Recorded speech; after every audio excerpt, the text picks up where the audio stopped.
High everyone, welcome back to my channel. আশা করি তোমরা সবাই খুব ভালো আছো। হ্যাপি লাইফ উইথ ঝুমা চ্যানেলে তোমাদের সবাইকে ওয়েলকাম।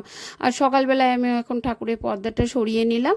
আর আজকে আমি দেখাবো আমি কিভাবে আমার মর্নিংটা স্পেয়ার করি তোমাদের সঙ্গে, সেটাই আমি আজকে দেখাবো। কারণ আমি মর্নিংয়ের রুটিন আমার কি কি সেগুলো দেখাচ্ছি। তো প্রথমে আমি করে নিয়েছিলাম কি, আমি সকালে উঠেই দুটো আলমন্ড নিয়ে নিই। আলমন্ডটা খেলে আমাদের কোলেস্ট্রলটা কন্ট্রোল করে, আর তার সাথে আমাদের স্কিনটাও খুব সুন্দর রাখে, প্লাস হেয়ার ফলস থেকে রোধ করে। তারপর নিয়ে নিয়েছিলাম আমি ডিটক্স ওয়াটার। ডিটক্স ওয়াটারটা নিয়েছিলাম মেথি জল, মেথি আর জিরে দিয়ে সারা রাত ভিজিয়ে রেখেছিলাম সেই জলটা। এটা আমাদের হজমেরও সাহায্য করে, প্লাস আমাদের ওয়েট লসের জন্য খুব ভালো কাজ দেয়। আমি ওয়েট লসের জন্য ডিটক্স ওয়াটারটা নিই, কিন্তু রোজ একই রকম নিই না। কখনো চিয়া সিড নিই, কখনো ফ্ল্যাক্স সিড নিই, কখনো এই জলটা নিই, আবার কখনো ওই ফ্রুট দিয়ে যে ডিটক্স ওয়াটারটা হয় সেটাও নিই। কোনো ঠিক নেই, আমার যেটা মুড লাগে সপ্তাহে সেইভাবে আমি ডিটক্স ওয়াটারটা তৈরি করি।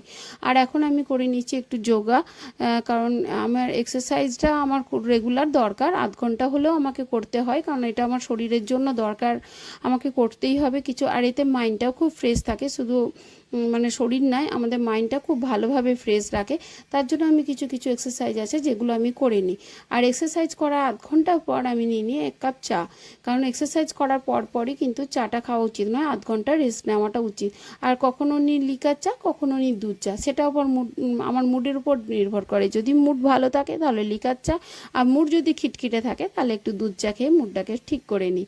কারণ আমার বিরক্ত লাগে এই কখনো কখনো এই সকালে একঘেয়েমি কাজ করতে, বা হয়তো তোমাদের দাদাভাইয়ের সঙ্গে একটু মিজাজ চড়ে আছে বা ছেলের সাথে, সেদিনকে একটু রেগে দুধ চাই খেয়ে নিই। আর তারপরে চলে এসেছি আমার বেডটা ক্লিন করতে। আর বেডটা ক্লিন করার জন্য আমি একটা ডাস্টার ইউজ করে প্রথমে বেডটাকে মুছে নিই। কারণ ওই আমার মানে হেডটা যে আছে, মানে বেডের যে হেডটা আছে সেটা প্রচণ্ড ডাস্ট লেগে যায়, ডিজাইন করা আছে ওই জন্য। তার জন্য আমি রোজ মুছে নিই, তাহলে মুছে নিলে কী হবে, ডাস্টটা বসে না। আর আমাদের দুর্গাপুরে প্রচণ্ড ডাস্ট, তাই আমি একটু চেষ্টা করি সাধারণত যে ডাস্টটাকে ভালোভাবে যাতে না বসে সেইভাবে রেগুলার মুছে নেওয়া। আর এই যে ছেলের ব্যাগটা ও যে রেখে চলে গেছে আমার ড্রেসিং টেবিলে, যে আমি চেয়ারটা ইউজ করি সেই চেয়ারটার ওপর, ওকে বুঝিয়েও পারা যায় না, রেখে দিয়ে চলে যায়। আর কত আর যুদ্ধ করবো, তার জন্য আমি নিজেই রেখে দিলাম।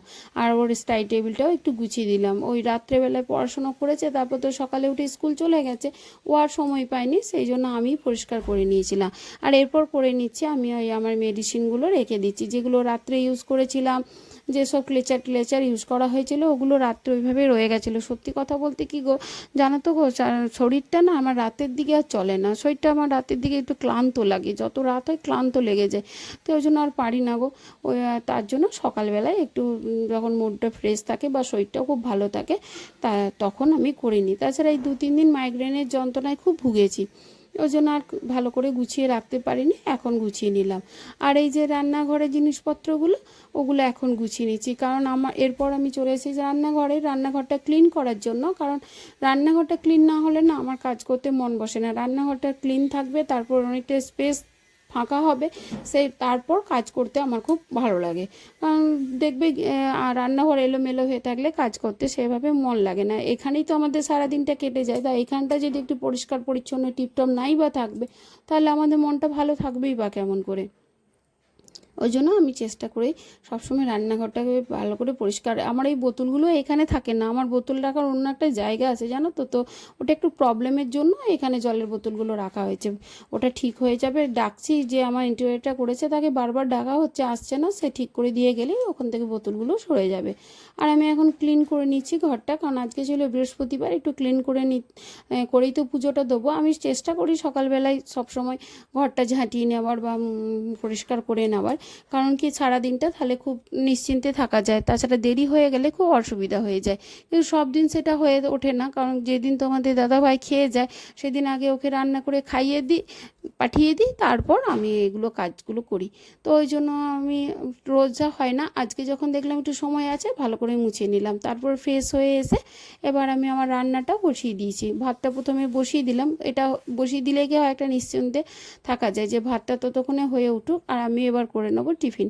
তো টিফিনের জন্য আজকে আমি নিয়েছিলাম দুধ মরিচ, এটাও আমার কোনো মানে ডেলি রুটিনের মধ্যে যে একই খাবার খাই সেটা না, কখনো চিড়ে মুড়ি, কখনো দুধ মুড়ি, আবার কখনো মুসলি বা কর্নফ্লেক্স যা পাই সেটাই নিই, কোনো রেগুলার বেসিস কিছু নেই। আবার কখনো ছাতু মুড়িও খেয়ে নিই, যেটা যখন মানে সামনে ওঠে বা মুড হয় সেটাই তখন খেয়ে নিই। মুসলি কর্নফ্লেক্স বা ওটস এগুলো ছেলের জন্য রাখা থাকে, তো তো রোজ কোনো দিন মনে হলে সেগুলো খেয়ে নিই। আর এখন আমি করছি ঝিঙে আলুর পোস্ত, আর ঝিঙে আলুর পোস্তটাতে কটা বড়া দেবো। এই রেসিপিটা না খেতে কিন্তু খুব ভালো লাগে, আমি শর্টে ছেড়েছি, তোমরা দেখে নেবে। আর যদি তোমরা ভিডিওর মাধ্যমে দেখতে চাও তাহলে বলো, আমি অন্যদিন তোমাদেরকে দেখিয়ে দেবো, কারণ এই রেসিপিটা নিরামিষ রেসিপি কিন্তু খেতে বড় টেস্ট লাগে। মানে নিরামিষের দিনে এটা খুব, আর যেহেতু বৃহস্পতিবার আমি নিরামিষ খাই, তাই আমি এটাই বানিয়েছিলাম। এই বড়াগুলো এতই পোস্তর মধ্যে খেতে টেস্ট হয়ে যায় না, খুব ভালো লাগে। বড়াটা প্রথমে ভেজে রেখে দিয়েছিলাম, এখন ওই পোস্তর মধ্যে লাস্টে ছেড়ে দিয়েছিলাম। আর এখন সবটা রান্নাটাই হয়ে গেছিলো, তো রান্নার মধ্যে হয়েছিল আজকে ভাত, পটলের সবজি, ডাল আর ওই কাঁকরোল ভাজা। বেশি কিছু করিনি, কারণ ওই যে তোমাদের দাদাভাই আজকে তাড়াতাড়ি রুটি আর সবজি খেয়ে বেরিয়ে গেছে, ও আজকে দুপুরে খাবে না, তো সরি।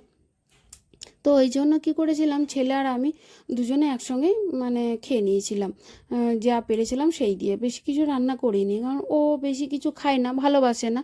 আর এদিকে তোমাদের দাদাভাই ও তো খেয়ে চলে গেছে, তাহলে খাবে কি, এর মধ্যে ও কাঁকরোলটা খাবে না, তাহলে আমি আর কত রান্না করবো। এই জন্য এই যা ছিল এর মধ্যে রান্না করে কমপ্লিট করে নিয়েছি, আর বেশি কিছু একদমই করিনি। তো ভিডিওটি যদি সাবস্ক্রাইব করতে চাও তো অবশ্যই করে দিও, আর কমেন্টে জানিও আমার ভিডিওটি কেমন লাগলো। আর যদি সেটা করে রেখেছো তাহলে তোমাদেরকে অসংখ্য ধন্যবাদ। আর আমি এখন আজকে মর্নিংয়ে যে স্কিন কেয়ারটা করা হয়নি, একটু দেরি হয়ে গেছিলো, তাই এখন স্নান করে স্কিন কেয়ারটা করে নিচ্ছি। প্রথমে নিয়েছিলাম সিরাম, তারপর নিয়েছিলাম ময়শ্চারাইজার, তারপরে নিয়ে নিয়েছি সানস্ক্রিন। এটাই আমার রেগুলার স্কিন কেয়ার রুটিন। আর আমি এর ওপর সিঁদুর আর টিপ পরে নিয়েছিলাম। আর যেহেতু ছিল বৃহস্পতিবার, তাই সকাল সকাল স্নান করে সমস্ত কাজ করে স্নান টান করে এবার শাড়ি পরে একটু পুজো দেওয়ার চেষ্টা করছি। আমি বৃহস্পতিবার দিনকে স্নান করে শাড়ি পরেই পুজো দেওয়ার চেষ্টা করি। তো কেমন লাগছে জানিও, অবশ্যই কমেন্টে জানিও। আশা করি ভিডিওটি তোমাদের ভালো লাগবে। আর বেশি কিছু করলাম না, এত দূরই। আর দেখা হবে তোমাদের সঙ্গে নেক্সট একটি ব্লগে।